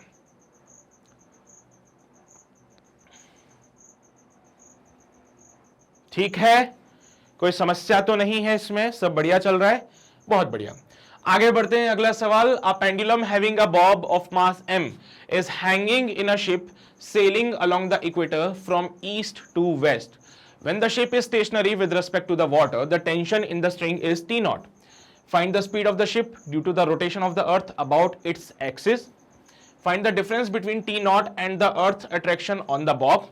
If the ship sails at a speed of v, what is the tension in the string and the angular speed of the earth rotation is? Also we have to find this beta, है ना। तो यहाँ पे अर्थ के angular rotation जो है वो omega consider कर लीजिए, अर्थ के रेडियस को r ले लीजिए। अगर शिप यहाँ पे v स्पीड से सेल करता है तो टेंशन कितना होगा। पहली चीज आपको बताना है, अगर शिप रेस्ट पे है तो अर्थ की रोटेशन की वजह से शिप को कितनी वेलोसिटी मिलती है, speed of the ship due to the rotation of the earth about its axis. बेटा शिप यहाँ पे स्टेशनरी है ना, शिप यहाँ पे स्टेशनरी है पहले तो, और जब रुका हुआ है शिप तो उस केस में टेंशन T नॉट हो जाएगी। सोचो जरा, सोच लो आराम से, जस्ट टेक योर टाइम, कोई दिक्कत वाली बात नहीं है। चलिए भाई साहब, सोचा, कुछ दिमाग लगाया तुम लोगों ने, सोच लिया होगा। वैसे तो तुम इंटेलिजेंट हो, मुझे इतना भरोसा है तुम लोगों पे कि तुम कर लोगे इसको आराम से। So as per the question we have this earth बना ले, पहले अर्थ को बना लेते हैं। अच्छा एक बात बताओ, अर्थ का जो रोटेशन होता है वो कुछ तो इस प्रकार का होगा,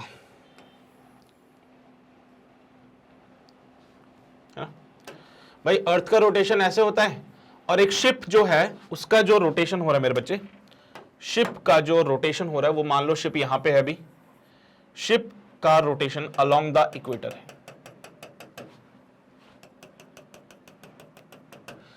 अर्थ ऐसे घूमती है, शिप इधर आ रहा है अर्थ के अपोजिट डायरेक्शन में। ये शिप है हमारे पास में, ठीक है, ये शिप है बेटा। तो अर्थ घूम रही है और शिप यहां पे है अभी अलोंग द इक्वेटर, वो शिप घूमता है, ठीक है। Direction east west north south बना लेना, ये ईस्ट वेस्ट, ऊपर नॉर्थ, नीचे साउथ। तो भाई अर्थ का रोटेशन वेस्ट से ईस्ट, शिप का मूवमेंट ईस्ट से वेस्ट, ये बोला क्वेश्चन में भी देख लो। A pendulum when the ship is stationary with the ship sailing along the equator from east to west, है ना, ईस्ट से, अरे भैया आगे आना है हम लोगों को, ईस्ट से वेस्ट की तरफ शिप जा रहा है, ठीक है। बहुत बढ़िया सर, मजा ही आ गया। अच्छा एक बात जानते हो तुम लोग, जी का डायरेक्शन ऑलवेज टुवर्ड्स सेंटर, क्या जी का डायरेक्शन ऑलवेज टुवर्ड्स सेंटर होता है? सोचो, क्या मेरे बच्चे जी का direction always towards the centre होता है? बिल्कुल होता है सर। तो ये हमारा G always towards the centre हो गया, ठीक है। तो when the ship is stationary with respect to the water the tension in the string is T naught. बेटा जब शिप स्टेशनरी था with respect to the water, या फिर मैं बोलूं अगर आप अर्थ के रिस्पेक्ट में बात कर रहे हो तो वहां पे शिप स्टेशनरी था, तो उस टाइम पे टेंशन था टी नॉट। बेटा शिप के अंदर एक बॉब लटका हुआ होगा, तो शिप के अंदर, क्योंकि देखो शिप तो ऐसे बना होगा यहां पे ना बड़ा सा कुछ, शिप के अंदर बॉब कुछ इस प्रकार से होगा लटका हुआ। भाई सहमत हो मेरी बातों से? शिप के अंदर जो बॉब होगा वो कुछ इस प्रकार से होगा, दिस इज योर बॉब। क्योंकि आप कहीं पे भी खड़े होते हो तो भाई अगर आपने यहां से एक पेंडुलम को रखा तो वो टुवर्ड्स द सेंटर जा रहा है ना। वो तो हमें लगता है कि फ्लैट है, वो तो हमें लगता है कि फ्लैट है, लेकिन तुम्हें भी पता है अर्थ जो होती है स्फेरिकल होती है। वैसे स्फेरिकल भी नहीं होती, थोड़ा सा ओवल शेप होता है, बट चलो अभी स्फेरिकल कंसीडर कर लेते हैं। इन्होंने बोला होगा ना ऐसी बातें कि अर्थ को स्फेरिकल कंसीडर कर लेना, नहीं बोला ऐसा, कोई बात नहीं, चलो ठीक है, छोड़ दो इसको। पर इतनी सी बात तो आप जानते हो कि आप कहीं पे भी खड़े होंगे और कहीं पे भी पेंडुलम अगर आप कंसीडर करोगे तो उसका डायरेक्शन ऐसे होगा। यहां पे पेंडुलम कंसीडर करोगे तो पेंडुलम इस प्रकार से होगा, यहां पे पेंडुलम को देखोगे तो पेंडुलम ऐसा दिखेगा, यहां पे पेंडुलम देखोगे तो पेंडुलम ऐसा दिखेगा। आपको पता है ना बेटा, पेंडुलम ऑलवेज भैया क्या होगा, mg acting towards the centre, mg acting towards the centre, mg acting towards the centre, mg acting towards the centre, acting towards the centre, acting towards the centre, ठीक है। तो हर पॉइंट पे mg जो होता है बेटा it is acting towards the centre. तो अभी मैं सारे पेंडुलम हटा देता हूं बाकी के, ताकि हमारे डायग्राम में कचरा ना हो। मैं सिर्फ एक पेंडुलम कंसीडर करो। अब इसमें देखना मेरे बच्चे, कुछ फोर्सेस मैं डिफाइन करता हूं। जैसे कि पहला फोर्स जो मैं डिफाइन करने जा रहा हूं, इट इज योर mg, और यहां पे टेंशन जनरेट होगा T नॉट। बेटा इन्होंने कहा है जब शिप यहां पे स्टेशनरी था, जब यहां पे शिप रेस्ट पे था तो टेंशन था बेटा T नॉट, ठीक है, बहुत अच्छी बात है सर। जब शिप यहां पे स्टेशनरी था with respect to the water तो टेंशन था बेटा T नॉट, बहुत बढ़िया। पहली चीज, find the speed of the ship due to the rotation of the earth about its axis. बेटा यहां पे अर्थ का रोटेशन जो है, angular velocity of the earth rotation is omega and the radius of the earth is r। तो बोला गया है अर्थ ओमेगा से रोटेट करता है एंड अर्थ का जो रेडियस हो जाएगा it will be your r, ठीक है। तो पहला केस मैं सॉल्व करने जा रहा हूं बेटा। पहले वाले पार्ट में उन्होंने बोला है what will be the speed of the ship due to the rotation of the earth. तो बेटा शिप तो रेस्ट पे ना, since ship is at rest,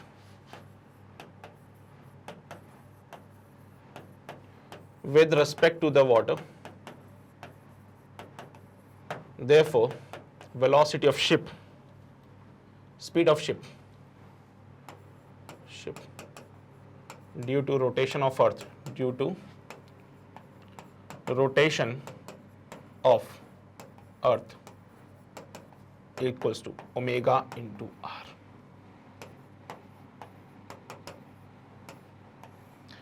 मेरे बच्चे ये बात हम जानते हैं कि अर्थ ओमेगा से रोटेट होती है। अगर तुम अर्थ के ऊपर खड़े हो तो तुम तो रेस्ट पे हो अर्थ के रेस्पेक्ट में, लेकिन अगर बाहर से कोई देखे, जैसे सपोज करो तुम यहां खड़े हो गए, तुम अर्थ पे यहां खड़े हो, तुम रेस्ट पे हो, है ना। तो अगर कोई आदमी जो तुम्हें अर्थ पे से देख रहा है वो क्या बोलेगा, भाई तू तो रेस्ट पे है, यही बोलेगा ना। लेकिन कोई आदमी स्पेस में से तुम्हें देख रहा होगा तो स्पेस में जो आदमी तुम्हें देख रहा है वो क्या बोलेगा कि भैया आप तो अर्थ के साथ घूम रहे हो, वो यही बोलेगा ना तुम्हें देख के, क्यों नहीं बोलेगा। अरे एक आदमी जो तुम्हारे साथ जमीन पे खड़ा है वो क्या बोलेगा तुम्हें देख के कि तुम तो रेस्ट पे हो, लेकिन अगर वही दूसरा आदमी स्पेस में से तुम्हें देख रहा होगा तो क्या बोलेगा, भाई ना तुम तो घूम रहे हो अर्थ के साथ में। तो शिप भी अर्थ के साथ में रेस्ट पे थी। ये बेटा शिप है हमारे पास ना,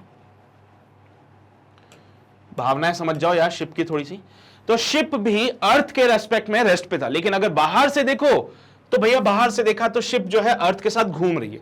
तो what is the speed of the ship? Omega R, where omega is the angular velocity of the ship and R is the radius of the ship. Got it बेटा? सभी को समझ आया? चलो मिटा दूं ये सारी ज्ञान की बातें, ये सब मिटा देता हूं। देखो मैं नहीं चाहता कि कोई कचरा यहां पे हमारे पास इसमें इंक्लूडेड है, ठीक है। So this is all about this ship. होए होए होए क्या हो गया?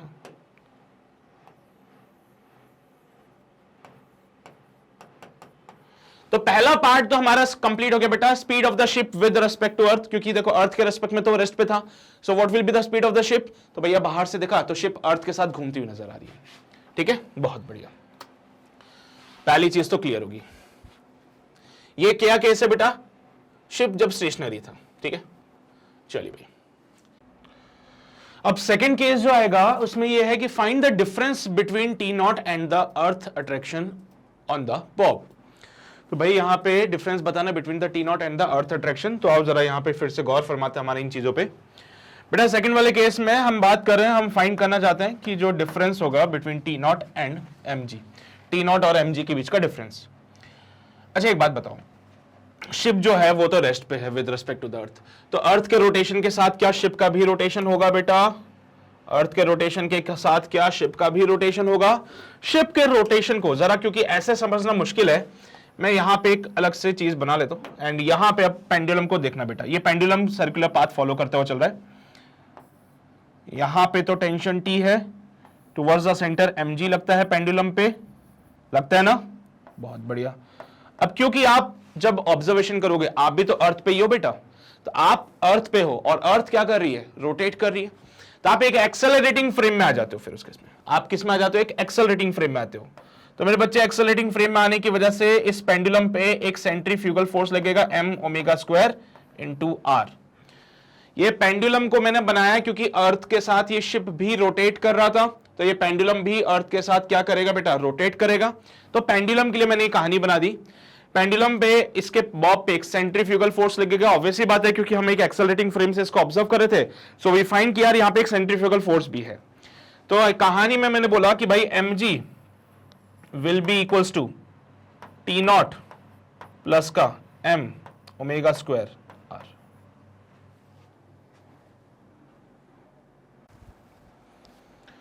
सही बात है ना ये? अच्छा मुझे तो इनका डिफरेंस चाहिए बेसिकली, है ना? टी नॉट और mg का डिफरेंस चाहिए। तो टी नॉट को इधर ले आता हूं, तो it will be your mg minus का टी नॉट। और एक काम करो, इसका मॉड ले लो ताकि हमारे पास ये वेरिएशन ना रहे कि प्लस आ रहा है या माइनस आ रहा है। तो it will be your m omega square r। तो इनका जो डिफरेंस है बेटा टेंशन और mg का, mg असल में क्या है हमारे पास? mg क्या है बेटा? It is the earth attraction on the Bob.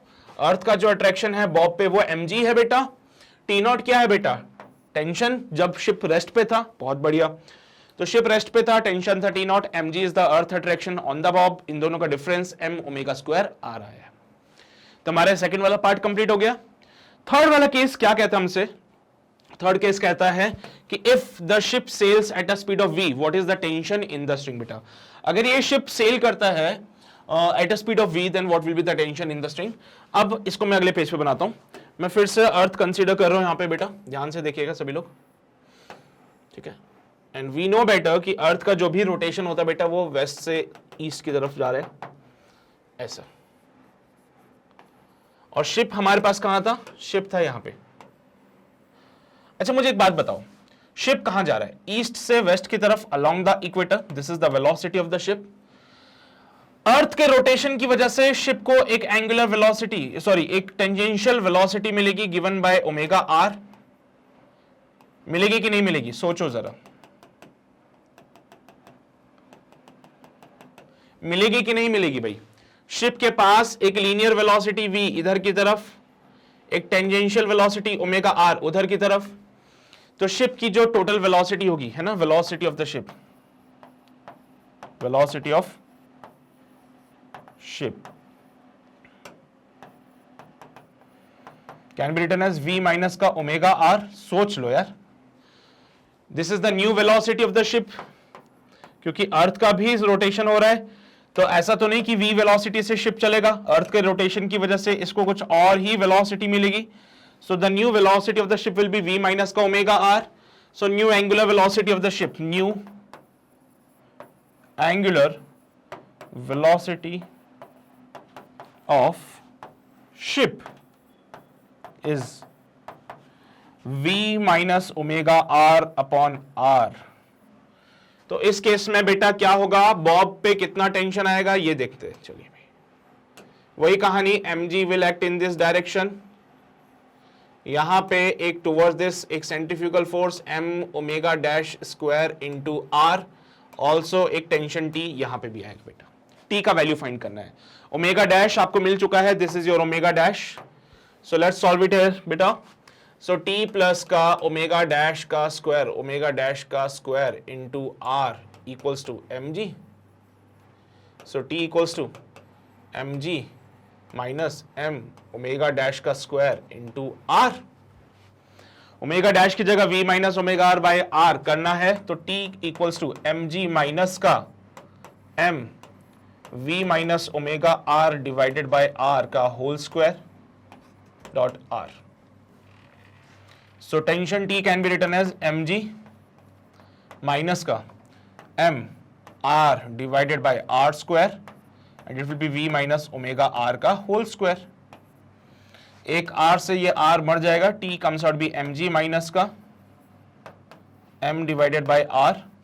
यहां पे इसको ब्रैकेट ओपन करते हैं, v स्क्वायर प्लस का omega square r square minus का 2v ओमेगा r. चीजों को अंदर लेके चलते हैं. t equals to m g minus m v square by r minus का m omega square r plus का 2mv ओमेगा. ठीक है, चलेगा यहां तक. इस इक्वेशन को अगली स्लाइड पे लिख लूं. So t comes can be written as mg minus का mv square by r minus का m omega square r plus का 2mv ओमेगा. बेटा mg माइनस का m ओमेगा स्क्वायर r, ये तो देखा देखा लग रहा है. यहां से देखो तो mg minus m omega square r, क्या बेटा ये t नॉट के बराबर आएगा? देख लो देख लो, mg माइनस का m ओमेगा स्क्वायर r, क्या ये t नॉट के बराबर आएगा? बहुत बढ़िया. तो यहां पे भी मैं mg minus m omega square r को लिख देता हूं साथ में, तो it will be your mg minus m omega square r. ये तो बन गया t नॉट माइनस का mv square by r plus का 2mv ओमेगा. मेरे बच्चे यहां पे t can be written as t not minus का mv square by r plus का 2mv ओमेगा. अब देखो भाई, सीधी सी बात है, यहाँ पे r जो होता है वो 6400 किलोमीटर्स होता है. अगर आप मीटर्स में कन्वर्ट करोगे तो 64 इंटू 10 की पावर 5 मीटर होता है बेटा. ठीक है, लेकिन अगर हम बात करें शिप के मास की और उसकी स्पीड का स्क्वायर करोगे तो भी वो mv स्क्वायर जो है वो r के रेस्पेक्ट में तो छोटा ही रहेगा. ठीक है, शिप का मास और उसकी स्पीड को मल्टीप्लाई करोगे तो वो r के रेस्पेक्ट में तो छोटा ही रहेगा. सो इसकी वजह से बेटा, इसकी वजह से क्या हुआ, इसकी वजह से ये वाला जो पार्ट है वो हमने कंसीडर किया नेग्लिजिबल. सो नई इक्वेशन बनती है t नॉट प्लस का 2mv ओमेगा. बेटा this is the new tension. अगर शिप सेल करता है with the speed of v, अगर शिप सेल करता है with the speed of v, so this is the tension in the string. अगर ये शिप सेल करता है बेटा with the speed of v, so this is the tension in the string. समझ आई बात आपको? लोग सभी को समझ आई? तो नोट कर लीजिए, राइट फ्रॉम हियर सारी बातें आपको लिखते हुए चलना है. ठीक है, तो ये हमारा थर्ड पार्ट भी कंप्लीट हो गया है. चलिए भाई, अच्छा सवाल था, दिमाग लगाने वाला सवाल था. तो एक बार आप सितारा चमकाना चाहो तो चमका सकते हो इस पे. जो क्वेश्चन आपको ऐसा लगे ना कि यार ये अच्छा क्वेश्चन था, इसमें मेरे को दिमाग लगाना पड़ा, तो उस पर स्टार मार्क कर लिया करो, ताकि आपको पता चलता रहे कि हाँ यार किसी जमाने में इस सवाल में मैं फंस गया था, तो फिर तुम्हें याद रहेगा अच्छा इसमें मैंने ये वाला सॉल्यूशन किया था, फिर चीजें याद रहती है उससे. ठीक है, so this is all about this question number 28. Solution यहां से आप नोट करते हुए चलना बेटा. इसका कर लिया नोट सभी ने? यहां पे आइए, ये सारी बातें लिख लीजिए. थर्ड पार्ट शुरू किया था है ना, तो थर्ड पार्ट की शुरुआत यहां से हुई थी। फिर आगे बढ़ेंगे, यहां पे आएंगे, this is the final answer for this part बेटा। Completed, very good. चलिए भाई आगे बढ़ते हैं, अगला सवाल क्वेश्चन नंबर 29 क्या कहता है हमसे, the time taken by the Mars to revolve around the sun is 1.88 years, find the ratio of the average distance between the Mars and the sun to the distance between earth and the sun. हे भगवान ये क्या पूछ लिया, अर्थ को sorry Mars को सन के चारों तरफ एक चक्कर काटने में जो समय लगता है बेटा वो है 1.88 ईयर्स का, और अर्थ को जो टाइम लगता है वो है 1 ईयर का। बहुत बढ़िया, the ratio of the average distance बताना है। चलो भाई यहां पे अगर आप थोड़ा सा दिमाग लगा पाए तो कैपलर्स लॉ से सवाल बन जाएगा, कैपलर्स लॉ से सवाल बन जाएगा। From the Kepler's law you know very well बेटा कि जो टी स्क्वायर होता है ना, टी स्क्वायर वो प्रोपोर्शनल होता है आर क्यूब के, वेयर आर इज द वो डिस्टेंस है ना फ्रॉम द सन, क्योंकि हम जानते हैं कि जितने भी प्लैनेट्स हमारे पास अवेलेबल है वो सब सन के चारों तरफ घूम रहे हैं, ठीक है, एक एलिप्टिकल पाथ फॉलो करते हुए चलते हैं। बट थोड़ी देर के लिए कंसीडर कर लो कि भाई स्फेरिकल है, so it will B circular path consider करते हुए चलते हैं इसको। वैसे होता एलिप्टिकल है लेकिन हम कंसीडर कर रहे हैं सर्कुलर, तो उसके बेसिस पे t square proportional to r cube. तो बेटा यही चीज हम अर्थ के लिए करेंगे। So time period of the earth का square divided by time period for the Mars का square equals to distance of the earth from the moon sun divide by radius या फिर distance of the Mars from the sun का square. ठीक है बेटा, अर्थ के लिए जो टाइम पीरियड होता है क्या वो 1 ईयर का होता है क्या? देखो यहाँ पे कहानी ईयर्स में चल रही है तो आप भी ईयर्स में लिखना, ठीक है सर, बहुत बढ़िया। मार्स के लिए उन्होंने बोल दिया टाइम पीरियड जो है वो 1.88 ईयर्स का है। कैलकुलेशन वाली बातें हैं बेटा, इसमें और कुछ भी नहीं है, ठीक है। सो 1 डिवाइडेड बाय 1.88 का होल स्क्वायर, 1 डिवाइड बाय 1.88 का होल स्क्वायर इक्वल्स टू बेटा आर ई। क्या ये पूछा है the ratio of the average distance between the Mars, तो उसने हमसे जो पूछा है वो असल में कुछ और है।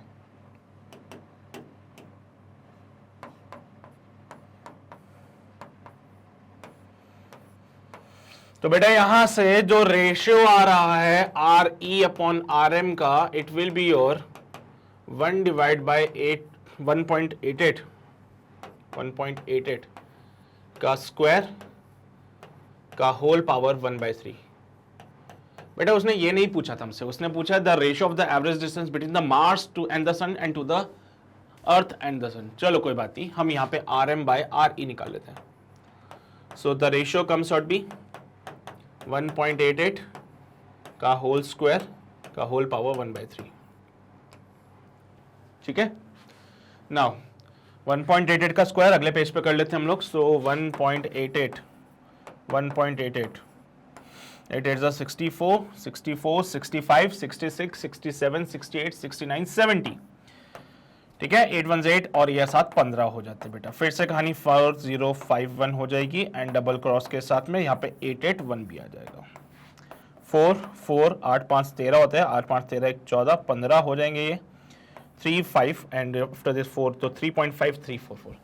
सो r m upon r e it comes out be 3.5344 का होल पावर 1/3।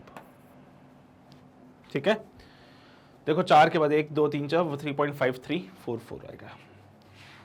चलो भी बहुत अच्छी 1.88 इंटू 1.88 किया, it comes out be like this.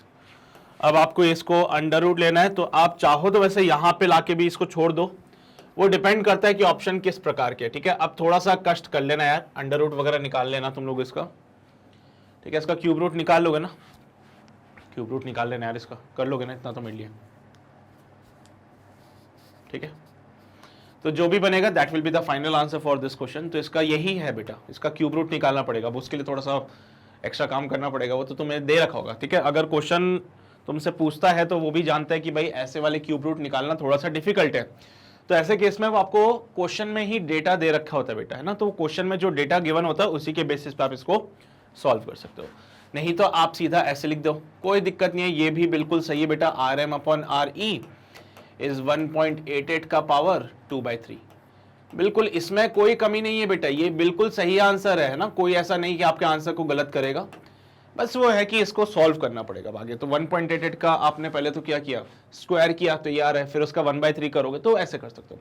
या फिर एक और तरीका है 1.88 का होल क्यूब रूट ले लो, है ना, 1.88 का क्यूब रूट ले लो, जो भी आंसर आएगा उसका स्क्वायर कर दो। तो आपकी इच्छा श्रद्धा है, उस पर कोई रोक टोक नहीं है, आपको जैसे भी सॉल्व करना है आंसर वही बनेगा फिर, ठीक है। सो यहां पे सवाल हो जाता है हमारा समाप्त। उम्मीद करता हूं आपको समझ आया होगा। कैप्लर्स लॉ से हमने इस क्वेश्चन को सॉल्व किया, जल्दी से नोट कीजिए फिर आगे बढ़ते हैं। कर लिया नोट सभी ने, बढ़े आगे। अच्छा जी, अगला सवाल, the moon takes about the 27.3 days to revolve around the earth in a nearly circular orbit having the radius of 3.84 into 10⁵ kilometre. Calculate the mass of the earth from these data. बेटा आपको अर्थ का mass calculate करना है। Given क्या क्या है, moon का time period दे दिया हम लोगों को, मून का टाइम पीरियड दे रखा है, इट्स 27.3 days, ठीक है। तो आपको सेकंड्स में कन्वर्ट करना है। सो 27.3 into 24 into 3600, oh sorry days है ना, इंटू 30 इंटू 24 इंटू 3600 सेकेंड्स। सो यहां से आप इसको सेकेंड्स में भी कन्वर्ट कर लीजिए, ठीक है। उसके अलावा यहाँ पे जो डिस्टेंस है वो दे रखा है हम लोगों को 3.84 10⁵ kilometre. Okay, so if you wish to convert it into the metre, so it comes out be 3.84 into 10⁸ meters, 10⁸ meters.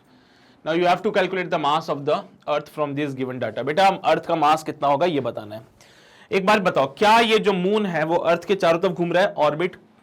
ओह अच्छा, समझ गए। ये अर्थ, यहां पे मून, अर्थ के चारों तरफ स्फेरिकल पाथ फॉलो करते हुए। So definitely moon has some velocity जिसकी वजह से वो अर्थ के चारों तरफ घूम रहा है, which we called as the orbital velocity. Formula for the orbital velocity we know better. बेटा क्या बनता था, भूल गए क्या? जीएम डिवाइडेड बाय, बोलो तो, GM divided by small are,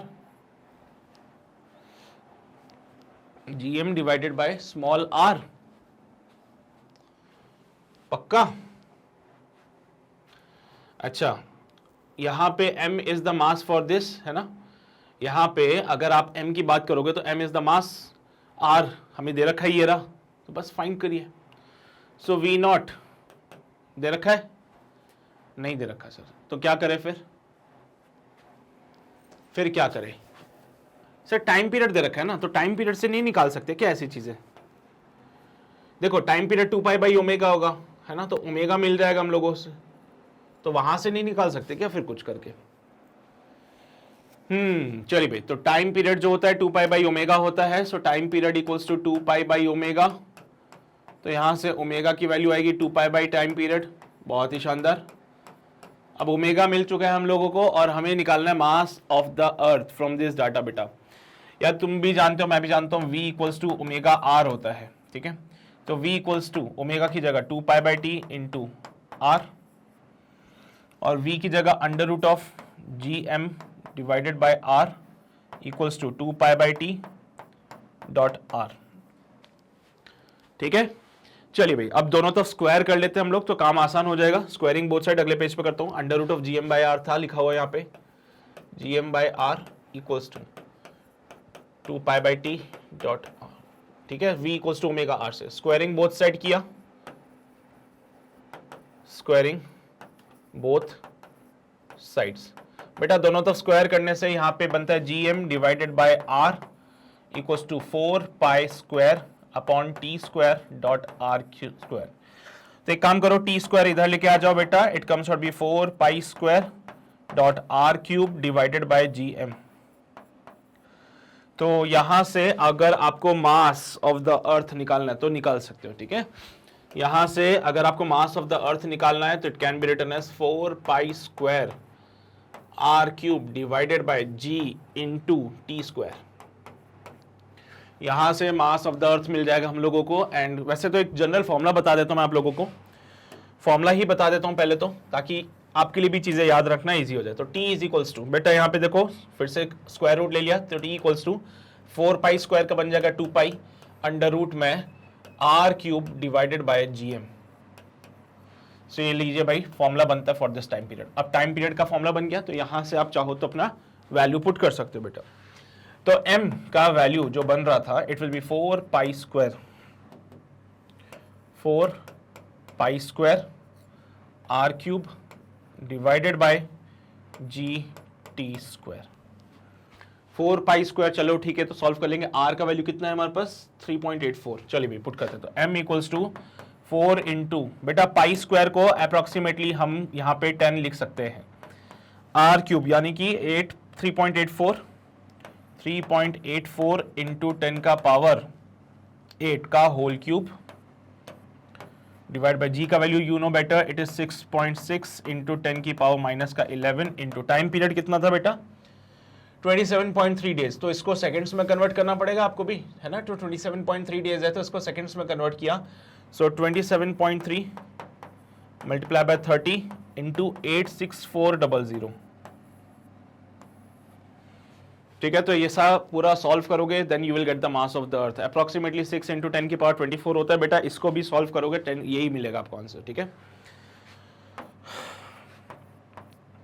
4 into 10 into बेटा 3.84 इंटू 3.84 इंटू 3.84 करना पड़ेगा। 4 4 16, 8 4 32, 33, 4 3 12, 13 14 15, 8 4 32, 8 8 64, 65, 66, 67, 8 3 24, 25, 26, 27, 28, 29, 30, oh sorry, 8 3 24, 30 हो गया। 4 3 12, 8 3 24, 25, 3 3 9, 10, 11, 6 5 7 5 12 14, 7 4 1 4 7 4 5 6, 1 4 7 4 5 6 multiplied by 3.84, 1 4 7 4 5 6 multiplied by 3.84।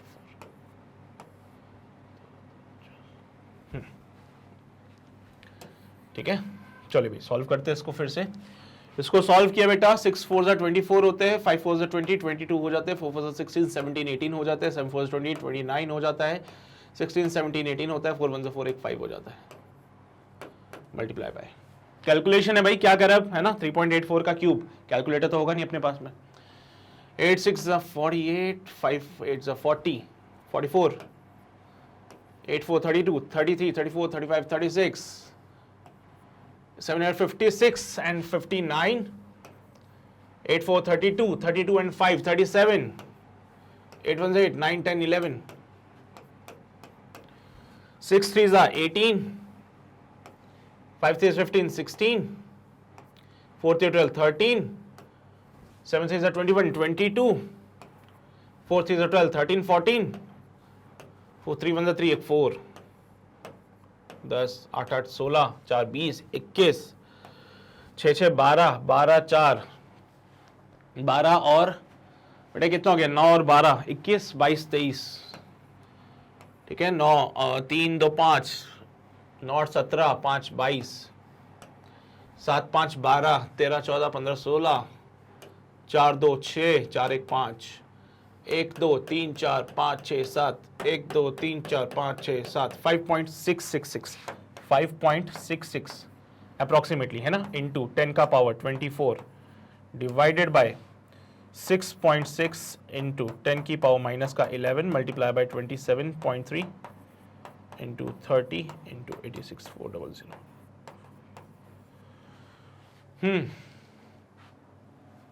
ठीक है, ठीक है। हाँ चलो भाई, कैलकुलेशन वाला पार्ट है, कर लोगे ना तुम लोग, कैलकुलेशन करोगे पक्का, सच बोलो। चलो ठीक है, तो एक छोटा सा टास्क तुम लोगों के लिए, तुम लोगों को इसका कैलकुलेशन खुद से सॉल्व करना है और इसका आंसर मुझे कमेंट सेक्शन में जरूर बताना है। इसका कैलकुलेशन करो, देखो क्या आंसर आता है कमेंट सेक्शन में। ठीक है, लिख के बताना है, मैं देखूंगा जरूर। कर पाओगे ना इसको, ट्राई कर लेना। ठीक है, ट्राई कर लेना एंड बताना भाई क्या इसका आंसर आता है कमेंट सेक्शन में, मैं चेक करूंगा इसको। ठीक है, एंड यहां पे फाइनली बस ये कैलकुलेशन करना है, then we will got the answer. वैसे भी तुम्हें मास ऑफ द अर्थ तो पता ही है, मास ऑफ द अर्थ तो वैसे भी तुम्हारा अप्रोक्सीमेटली 6 इंटू 10 की पावर 24 kg आना ही है। 6 इंटू 10⁻24 kg आना ही है, ठीक है। तो this is the mass of the earth. तो ये सारी कैलकुलेशन करने पड़ेंगे अभी हम लोगों को। कैलकुलेशन करेंगे बेटा, देखो यहाँ पे 1 2 3 3 जीरो तो ये मर जाएंगे, फिर एक इससे मर जाएगा, तो कितने हो गए ये 2 9 10⁻⁻⁹ बाकी सब कैलकुलेशंस करनी पड़ेगी हमें हम लोगों को इसमें और, ठीक है। तो इसमें कैलकुलेशन करोगे then you will get the final answer for this. तो आई होप समझ आती होगी बातें। 5 6 7 8, हाँ ठीक है। सो इसको नोट कर लीजिए बेटा, राइट फ्रॉम द हियर, ये सारी बातें आपको लिखनी है, ये सब इंपॉर्टेंट है बेटा। ऑर्बिटल वेलोसिटी पता है ना आप लोगों को, कर लिए नोट, पक्का लिख लो इसको भी, हो गया अभी नोट, बहुत बढ़िया। चलिए भाई, तो ये करते हैं आज के सेशन का समापन। उम्मीद करता हूं आपको सारी बातें समझ आई होगी, लेकिन फिर भी अगर आपको किसी पार्ट पे कोई डाउट लगता है तो आप हमारे ऑफिशियल वेबसाइट www.magnetminutes.com पे आइए। वहां पे आके आपको सिर्फ इतना सा करना है, जाना है क्लास 11th में। क्लास 11th में जाओगे, आपको फिजिक्स का HC वर्मा, ये देखो ये मैं हूं, है ना, तो मैं दिख जाऊंगा यहाँ पे, वॉच नाउ पे क्लिक करना। तो आपको बेटा यहाँ पे सारे जितने भी अभी चैप्टर्स हम कंप्लीट कर चुके हैं HC वर्मा के, वो सारे के सारे चैप्टर्स आपको यहाँ पे मिल जाएंगे। तो आपको क्या है, वीडियोस ढूंढने की जरूरत नहीं है, तो ये यहाँ पे सारी चीज आपको अवेलेबल हो जाएगी, ठीक है। और ये सारी के सारी चीजें आपके लिए अवेलेबल है बेटा फ्री पे, ऐसा कोई नहीं, कोई बात नहीं होगी कि यहाँ पे आके आपको सब्सक्रिप्शन लेना पड़ेगा या कुछ भी, कोई सब्सक्रिप्शन लेने की भी जरूरत नहीं आप लोगों को, ठीक है। चलिए भाई, वेरी गुड, बहुत बढ़िया। बाकी हाँ यार, अगर आप चैनल पे नए हैं तो मेक श्योर वो चैनल को सब्सक्राइब जरूर कर लेना, बेल आइकन को दबा लेना, सो दैट आप कोई नोटिफिकेशन को मिस ना करो। अपार्ट फ्रॉम दिस, अपने दोस्तों को बोल दो कि भाई HC वर्मा के जो सॉल्यूशंस है वो कहीं नहीं मिल रहे, वो सिर्फ मैग्नेट ब्रेन्स पे मिलते हैं, तो आके ज्वाइन कर लें, ठीक है। और सेशन अगर पसंद आया तो लाइक जरूर करने। और बस इतनी कहानी आज के सेशन के लिए, मिलते हैं आपसे अगले सेशन में, तब तक अपना ध्यान रखिए, पढ़ाई करते रहिए, ऑल द वेरी बेस्ट।